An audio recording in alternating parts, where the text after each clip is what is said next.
নমস্কার। আজ আমরা জানব ভগবান শ্রী রাধারানী ও ভগবান শ্রীকৃষ্ণের প্রেম ও লীলার এক বৃন্দাবনের অলৌকিক কাহিনী। শ্রী রাধারানীর অলৌকিক রাস পূর্ণিমার রাত। শরতের নির্মল আকাশ, যমুনার জল আজ আয়নার মতো শান্ত। আকাশের পূর্ণচাঁদ তার সুমাধুর আলো ছড়িয়ে দিয়েছে সমগ্র বৃন্দাবনে। কদমতলা, তমলবন, নিতুবন, সেবাকুঞ্জ সব যেন এক অলৌকিক সৌন্দর্যে সজ্জিত হয়েছে। সন্ধ্যার পর থেকে গোকুলের বাতাসে এক অদ্ভুত আনন্দ ছড়িয়ে পড়েছে। গাভীরা ফিরে এসেছে, গোপাল বালকেরা দিনের খেলাধুলা শেষে বাড়ি ফিরেছে।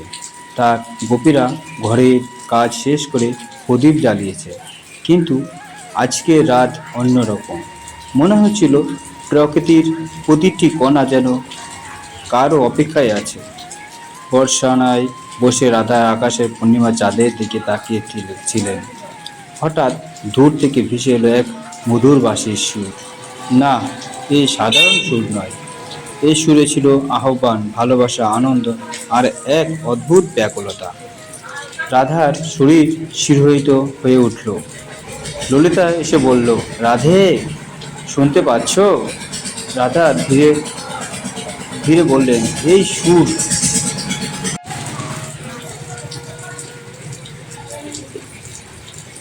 সুর শুধু কানে শোনা যায় না, হৃদয় দিয়েও অনুভব করা যায়। বিস্কার হাসল। শ্যাম সুন্দর আজ সবাইকে ডাকছেন।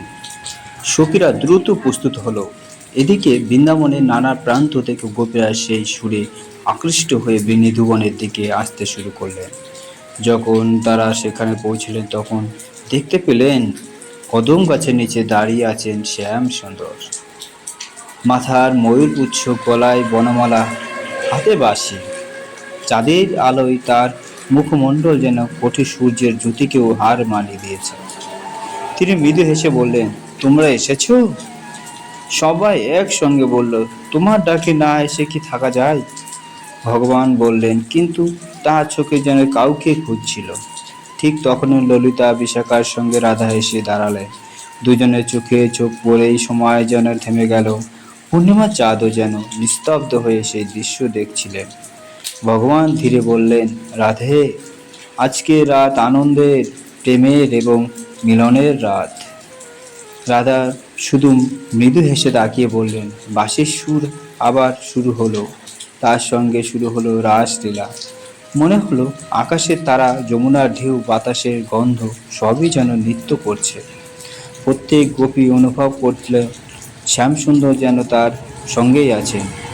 সবাই আনন্দে বিভোর। কেউ রাধার হৃদয়ে হঠাৎ এক কোমল অভিমান জন্ম নিল।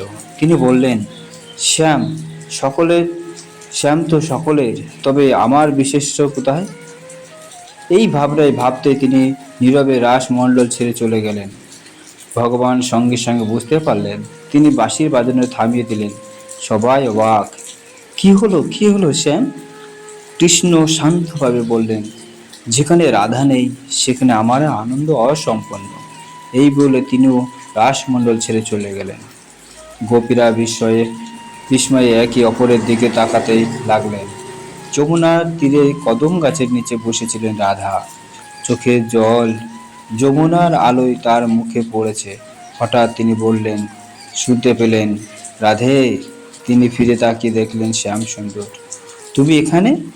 কৃষ্ণ হাসলেন। তুমি চলে গেলে আমি কিভাবে সেখানে থাকি? রাধা চোখ ভিজে উঠল ও ছলছল করল। তুমি তো সকলের শ্যাম। হ্যাঁ, আমি সকলের, কিন্তু তোমার প্রেমের কোনো দাবি নেই। তোমার আনন্দে আমার আনন্দ। শ্রী রাধারানী বললেন, আমার সব কিছুই তো তোমার। কৃষ্ণ আকাশের চাঁদের দিকে তাকিয়ে বললেন, ওই চাঁদ যেন আলো ছড়ায়, তেমনি তোমার প্রেম আমার লীলাকে পূর্ণতা দেয়।